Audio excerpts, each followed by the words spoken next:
Assalamu alaikum. I had different intentions for today, but this video is going to be more personal. Um, I got news yesterday that another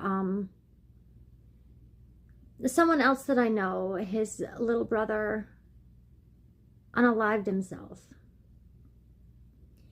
He was just 27 years old. And it's kind of been weighing on my mind all day. I hate that he was so young. And I hate so much that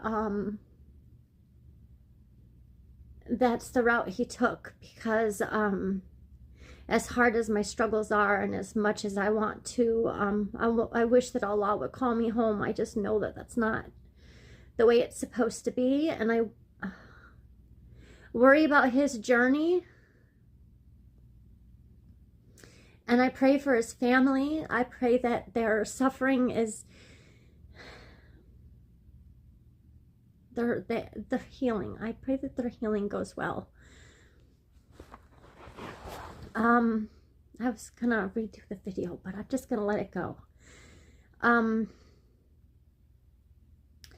It's been a struggle today. I was thinking about a lot of in the community that I was with, the Muslim community. I was more involved than just, attending khutbahs. I was involved with a lot of dawah. I was more present at the masjids. There was a few of them in this community than I was here at home. My children were right with me.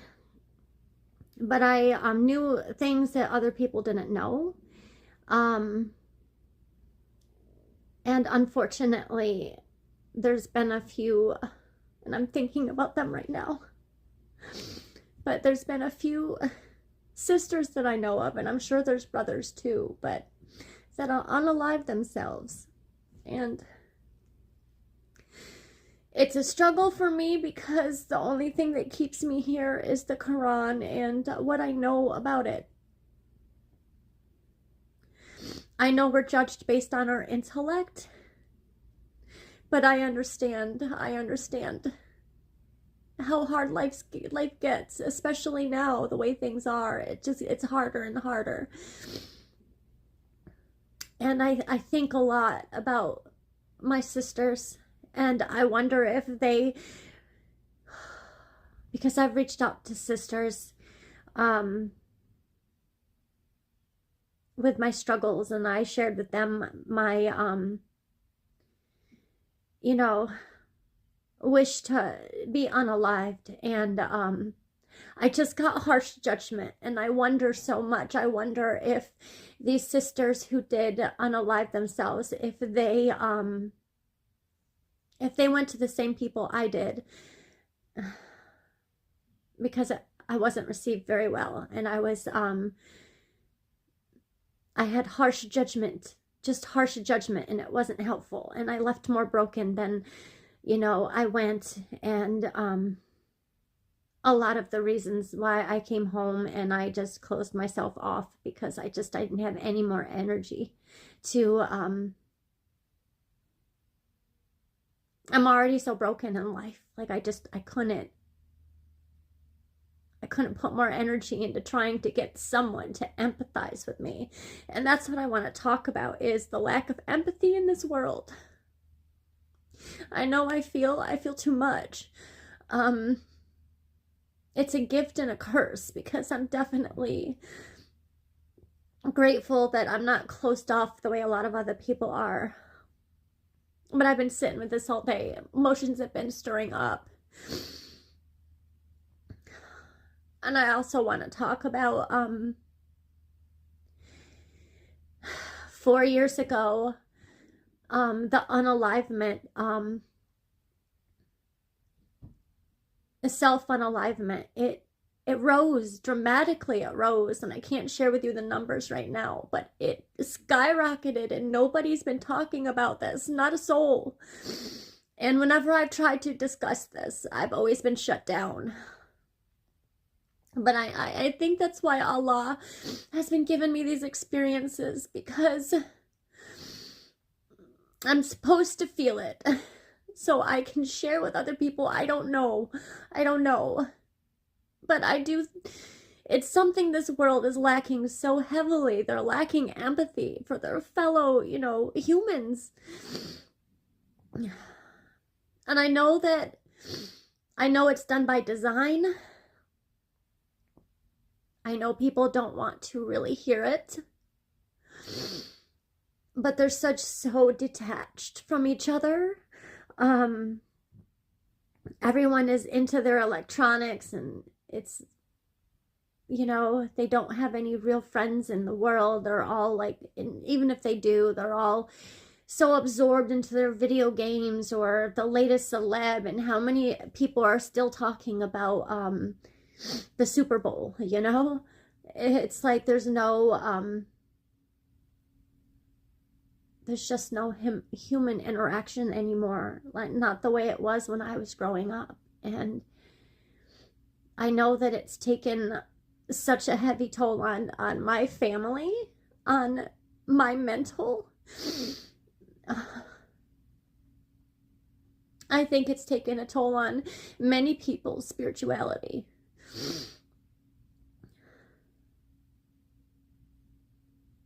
I reach closer for God because He's all I have. But I think most people are turning away, and that breaks my heart. From what I hear about this brother's brother who unalived himself. He was just 27 years old. 27. I hate that he was suffering so bad. And from what I hear is, his brother feels really bad for how he treated him, but there definitely was family dynamics at play. He had to have felt so lonely, and I know his brother loved him, but he was just so dark in his, situation that he couldn't see it. I know there was drugs involved, and that's a big issue today. And I see more and more people struggling on drugs, more and more people homeless. It's a real big problem. I connected with a few YouTubers on here who are homeless or struggling like in deep states like I am, where I don't want to exist no more. It's not even worth it, I mean, I'm here because I have no choice, and this other person who talks like this too, they're here just because they have no choice. But it's not a way to live. I'm not really living. But I know that this is done by design.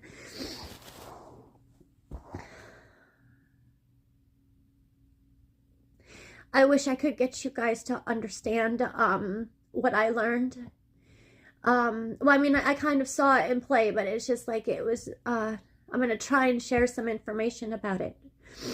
But Scientology, I told you I studied so many things, but I think that, like Islam, many people have the wrong idea about Scientology, even my Muslim brothers and sisters, because I didn't go too far into it, but I was, trying to learn for a while, and I've read like, I think 4 books. Dianetics is amazing, but why I'm even talking about this is Scientology doesn't seem to be so much of a religion, but it seems to be more of a humanitarian type mind frames. I see them seeing the world the way it is, and they're just trying to wake the consciousness up, wake the spirit within, so that they're not so lined by all this. But the merchant of chaos, that's what's playing out right now. It's the merchant of chaos. That's what Scientology refers to it as, and I'm going to share some videos with it. But right now I'm not doing well today. But the merchant of chaos, it's like they keep us in such a state of fear and a state of unease, and it makes us easier to control. I mean, that's what's playing out right now. That's why you have a whole bunch of people rooting for more unaliving of people in the Middle East, and I'm talking about Israel too. Palestine, I mean, that's the heaviest spot right now, but things are going on all over the world. Syria,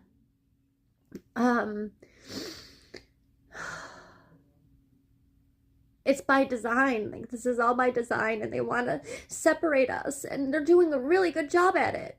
It's like I go to sites. There's a channel that I've been following, Doug and Stacy, Off Grid, and they have shared a lot about just learning things here and there, but they also talk about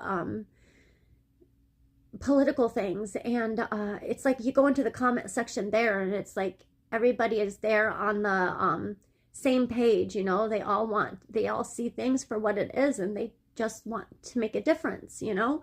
But then you have people mocking each other for not knowing something. One comment over there that I can just talk about right now is it was about JFK, and I don't know who these people are, but I know that made the comments, but I know one person got on and asked a question, and I even forget what question that is, but that someone else got on there and was really just being so snarky, talking about, well, maybe you should do your research and blah blah blah, like picking on his intellect. And then I was really impressed with how the person replied, because they said, well, I was born 20 years after JFK, so how would I know this, and what do I even look for? And that's, that was a very good point to make, and this person said it in such a, way that wasn't insulting. And, I hope that the world can understand, like, we're all learning, and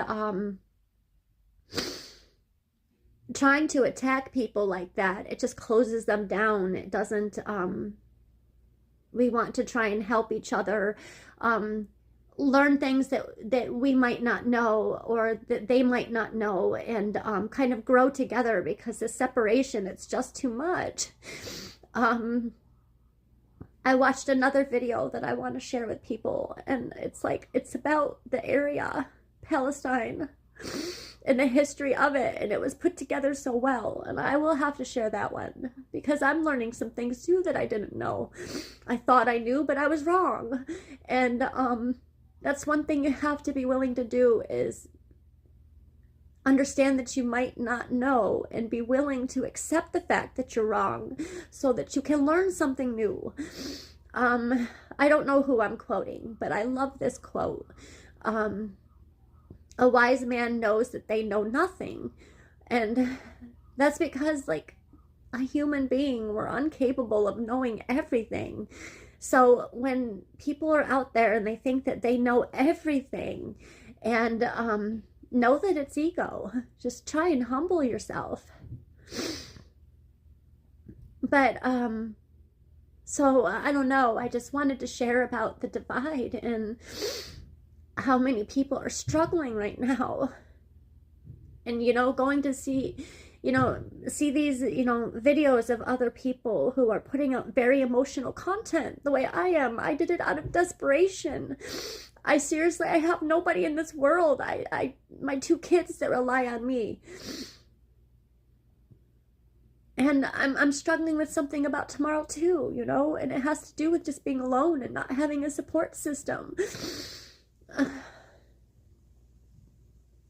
But it doesn't give me a good feeling to know that I'm not alone in this suffering, it's a terrible feeling because I know what it feels like, and I know that there are other people struggling like this with pain like mine. And it's just, I'm barely holding on, and I'm only here because Allah hasn't called me yet. But I don't want to be here. I pray every dua. I pray 5 times a day before I close my bed at night, or my eyes at night. I pray that Allah, the Prophet, he said that we should never pray for death. I study. But he says we should never pray for death. But if we must, he was such a wise man because he knew people would struggle to this extent. But the Prophet said, if we must say this: Ya Allah, if life is better, give me life. But if death is better, then let me die.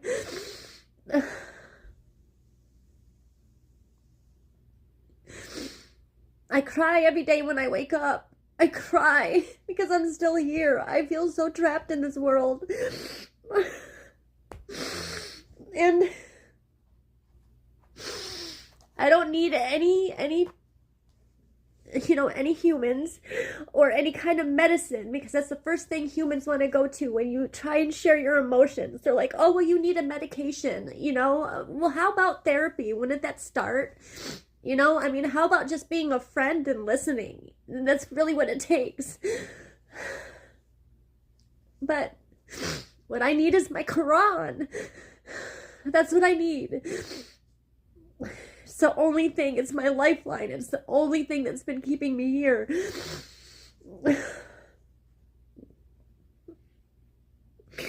But people don't understand the gravity of my situation here.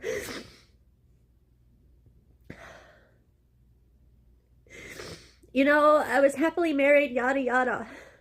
20 years.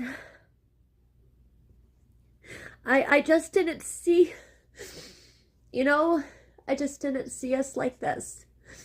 But he's the man I once loved. He's evil. I can't explain it any other way. It's like a demon had possessed him.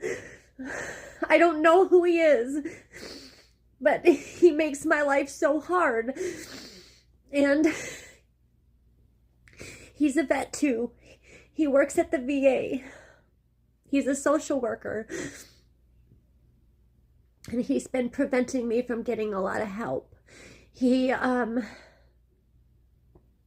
I am afraid to seek mental help. I've tried, and therapists are hard. I talked to a social worker once when he first left because he had closed out our joint account, and he had my disability money going into his private account, and I had to ask him for everything. And I didn't know how to do any of this. So I went to a social worker to try and find, ways. I'm not a computer person, and he did all this for me. So I didn't know. I was left not knowing any of this. I'm just not a computer person. And it was right at the beginning of all the lockdowns and everything. Everything was done basically online, and I was really even more lost. But I went to the VA, and I spoke to a social worker there. And I told her about this. I told her about my money situation, and I was trying to get, help trying to... I need to blow my nose. 1 second. Okay, I'm sorry. I just didn't want to be rude like that. But I went to her, and I was trying to get my money from his account. From his account going into... Okay, first of all, and I just shared this with another sister today. I have one sister who's been reaching out to me, mashallah. And she's such a gem. She actually has this charity going on, and I'll share that with you later. I just can't right now. But anyways, I was trying to get my money to go from his account into mine, and it was just so many red tapes that I had to go through, especially being the lockdown. But I had to open a bank account, and I needed $25 to open this bank account, and I actually had to panhandle. I panhandled for $25 to open up this bank account. But I did it. I got the money, and I rode my bike. Because he left me with nothing, not even a vehicle. I did end up getting the vehicle, but at this moment, I was left with nothing. And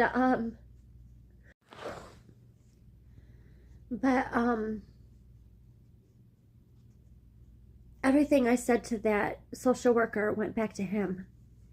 He found out about it, and I learned real quick that I can't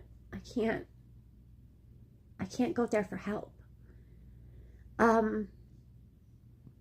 Now these people, they know who I am. I walk in the building and they know who I am. These are people that, you know, they don't know me like they know him, but they know my face. They know who I am. I give them my name. They know who I am. These people have been to my home for our housewarming party. I used to go to the shooting range with one of the girls that worked there with him. I used to go to the Christmas parties. And I can't trust anybody. And he is really trying to run this whole mental thing down.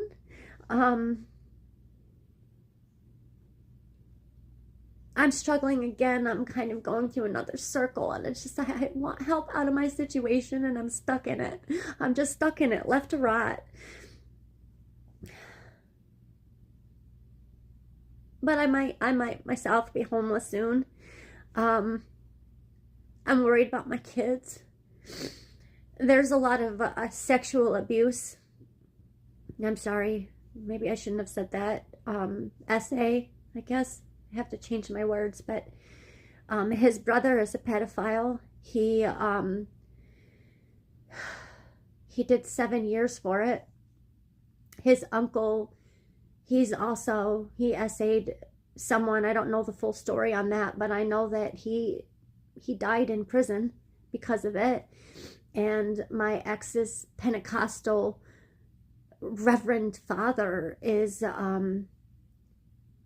he made advances towards me, and the way he did it, it was just so predatorial. And I have all this documented. I have this all documented. I went to rehab for an eating disorder. No substance abuse, but an eating disorder, and that came out in therapy. I have this documented. I also have emails where I was trying to I wrote some emails out because I knew how manipulative his parents were, and I didn't know what they might say to him. So I wrote emails to him, but I put it on my email, and they're dated too. And I talked about everything and exactly how it happened. So I have those. I have documentation of this. But no legal paperwork was ever done. He never actually touched me anyway. But the things he would say to me and his approach was enough. I've just been put in some really shitty situations. And how do you tell your husband that his father's perverted? I mean, how do you tell him this, you know? And the status he had in the community, it wasn't easy. But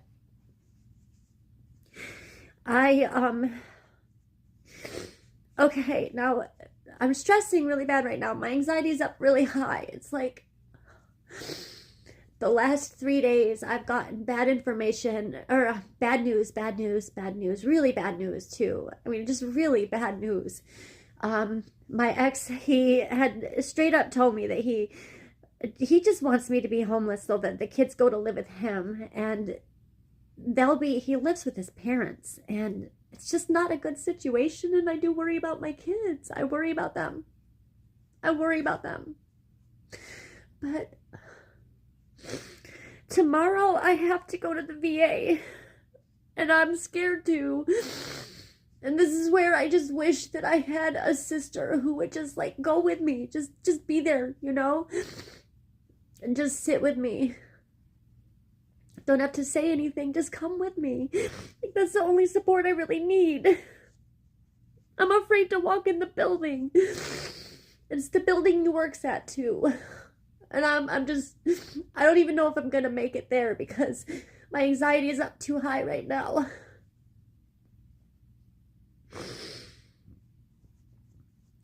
I have to go for a sleep study because I'm trying to get off this medication.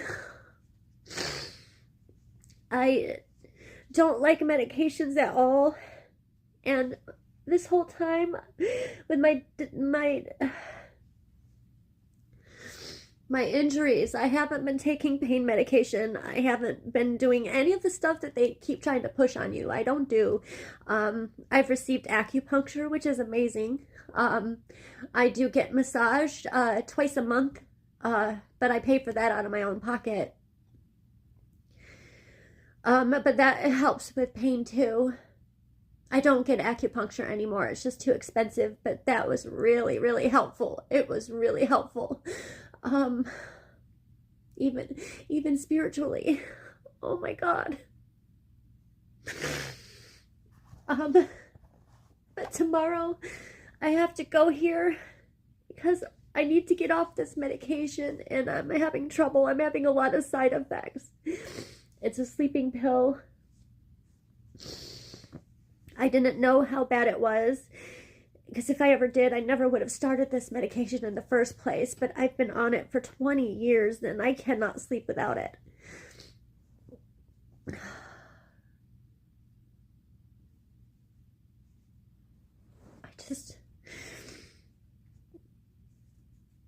I never thought that life would be like this.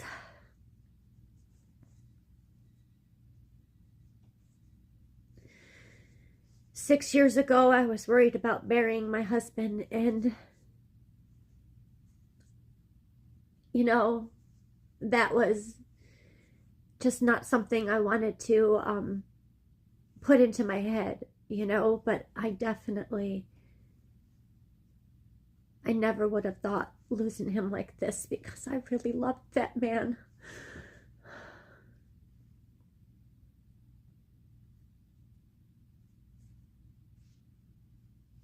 And now I see a completely different side of him, and it's so scary.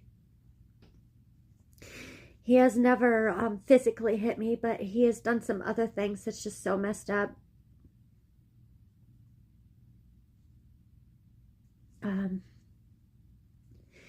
I don't want to see him or anyone that I know.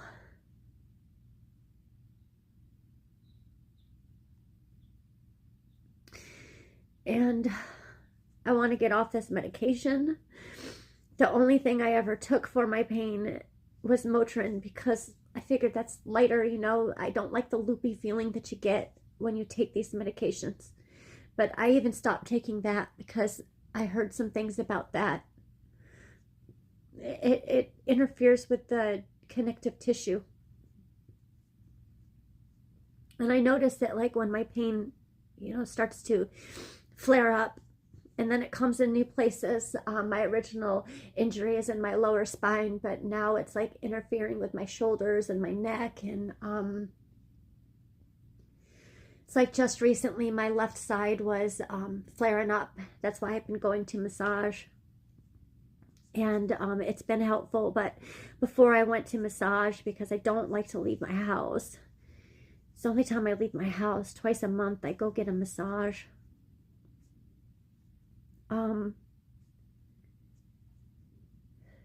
But I was taking Motrin and I noticed that the pain seemed to have been getting worse. And I read a lot, and when I was reading this, I read a article about that. And yeah, the connective tissue, it doesn't heal properly with Motrin. And so I connected it, and I even stopped taking Motrin But the stupid, stupid sleeping pill, it has me addicted. I'm addicted to it. I can't sleep without it. But I don't like any of these medications. And I struggle with real physical side effects from it. Headaches. I can't explain the headaches. It feels like there's an ice pick in the back of my eyeball.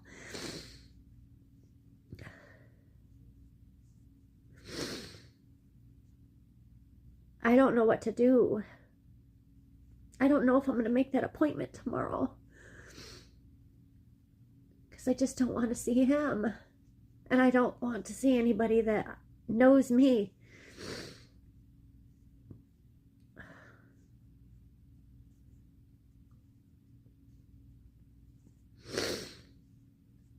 I spent a lot of time at the masjid.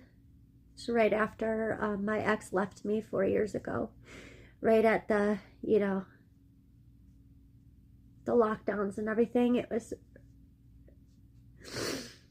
I can't remember when I started going there, but it was like shortly after they had opened things back up. And I really went there. I've been talking to a lot of clergy, and I really was expecting to find faults in the Quran. I went there with an ego. Look at me. But I learned what it was, what it meant to be Muslim. And that was, the thing that hit my heart the most. It's like I'm struggling so much in this world. And a Muslim is supposed to be very charitable. And charity doesn't have to be with finances. It could be just with a smile. We're never supposed to let someone go hungry. There's so many things that just when I'm hearing it, about halal, I knew what halal meant. And I've always been very conscious about what I put into my body. I don't like preservatives, and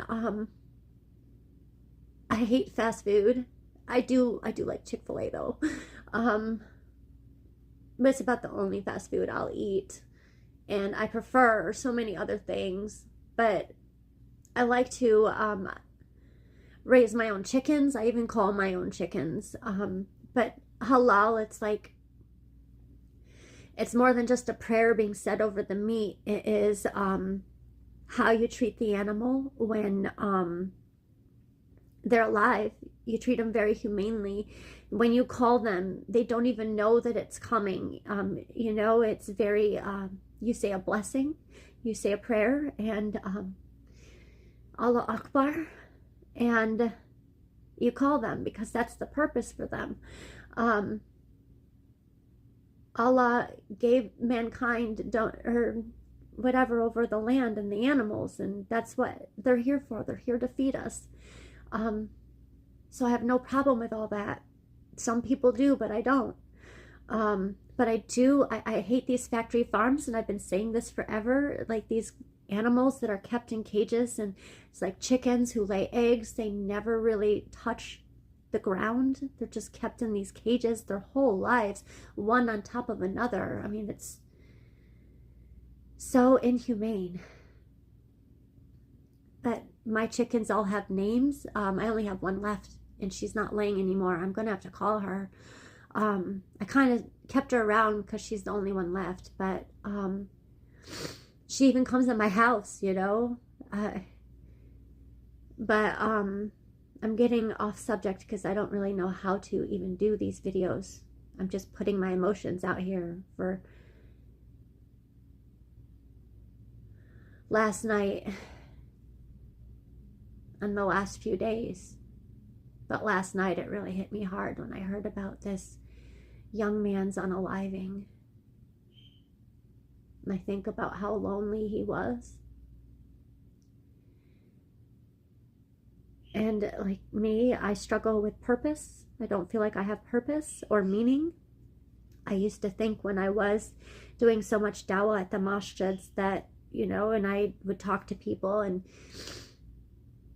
you know, I don't know. I had some brothers that I connected with, and we used to work together. They knew a lot of the Quran and I knew the Bible. So we kind of, you know, we went to parks and stuff, and we were able to reach people, you know, just, I knew what people thought in the Christian sense, and I could guide them through things that were, you know, maybe they didn't see in the Bible.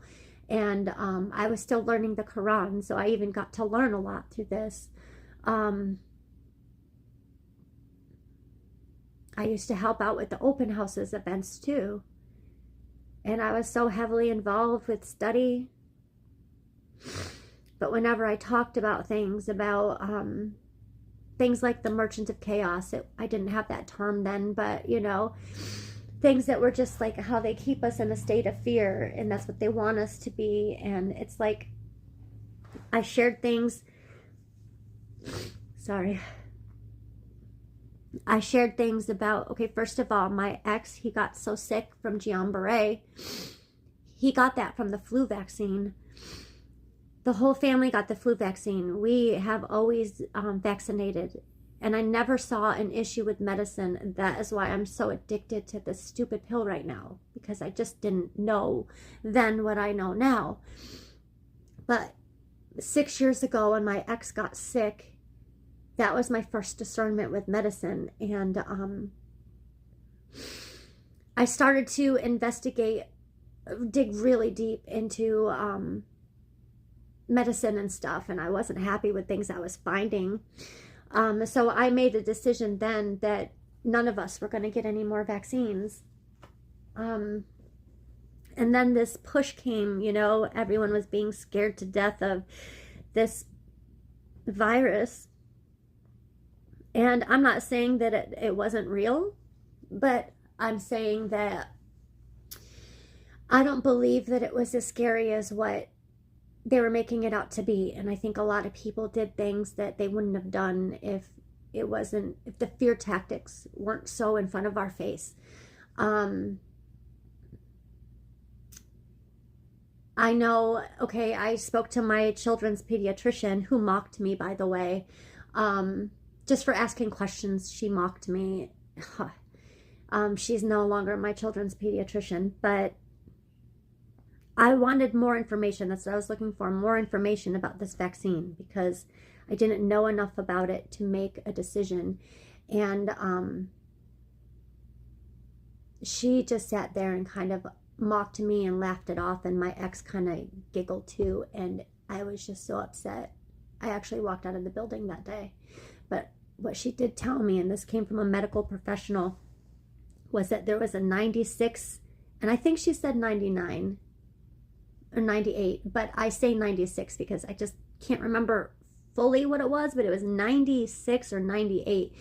But it was a survival rate. So I lowball it, 96% survival rate. So I asked her, I was like, well, why is the whole world locking down like this then? You know, and she couldn't answer me. But at the masjid, when I first started to go, they were, well, first of all, the imam's wife was a doctor. And they bought into the politics here. They really did.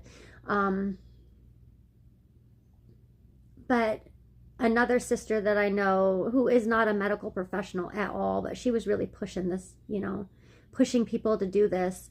And she was involved with some of the sites that were, she was administering this, okay? So I don't know what kudos she got from this, but it was really, that's all it was. But I would use scripture, you know, it's like in the Quran, it says that we cannot take the faith by the sword of the blade, meaning there's no compulsion. And you have to be fully aware of your decision before you take your shahada. Another thing that the Western world is so confused about, Muslims don't push. Anyone who does try to force a religion on you, it doesn't count. You need the full understanding of what it is. And this is written in this Quran, this is scripture. This is scripture. And I hear it for what it is, you know, okay, so I have to make an intelligent decision before I take my shahada. I definitely knew what I was getting into. Um, but I apply it to all aspects of my life, okay, so I'm not getting enough information about this drug, and I use the same, scripture for this too. It's like, why should I be compulsed into it? Or I don't even know if I'm using the right word, but I felt like I was being pushed into something that I internally was not comfortable with. There's a lot of back and forth with this particular sister over this, and it was just so overbearing. It really was. And she reminds me a lot of my mother-in-law. But I put Muslims on a pedestal, and I shouldn't have done that, because they are just human.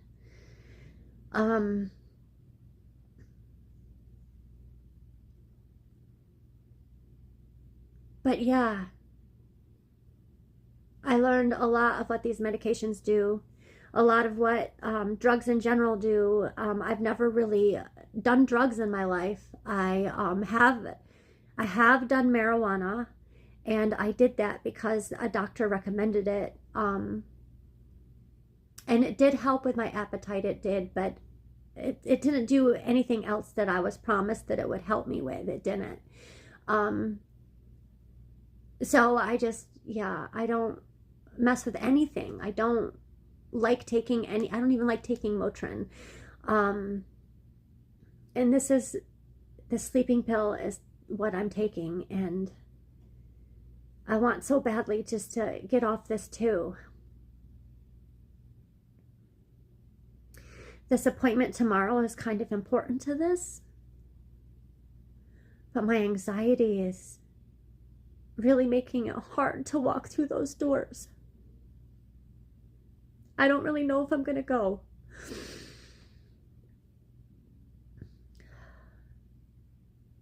But it would have been nice if, instead of getting judgment from the Ummah, that I would have just had someone to sit there with me. Just sit there with me. You know?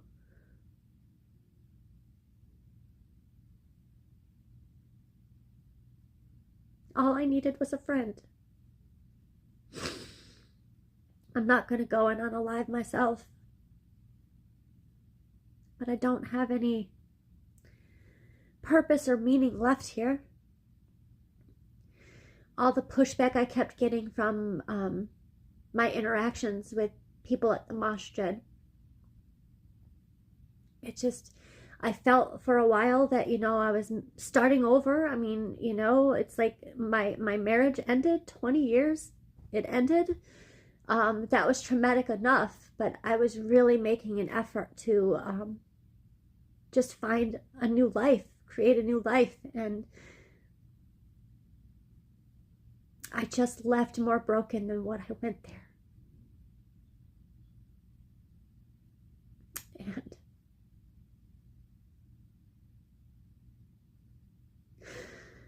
I stopped trying to even communicate with people because my intentions are not received right. And I just don't have energy to keep going through all this rejection.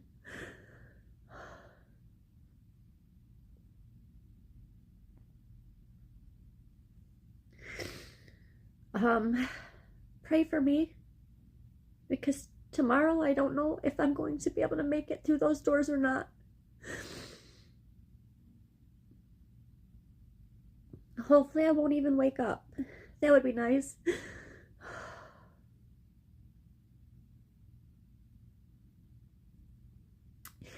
All right. So I hope that these emotions coming out, and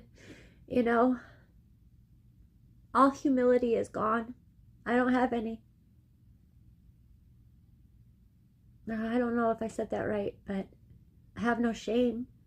I've already lost everything, and I just sit here alone and judged, and life can't get any worse than what it already is. So I hope that someone somewhere might just, be able to hear these words and understand, through my struggles and me sharing, that you're not alone, even if it's not such a good feeling to not be alone. But open the Quran. Try to be more empathetic to people. Understand their struggles. Don't judge, because it's only God's place.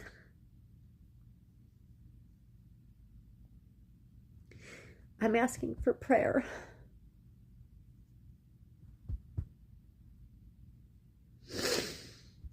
Please pray for me.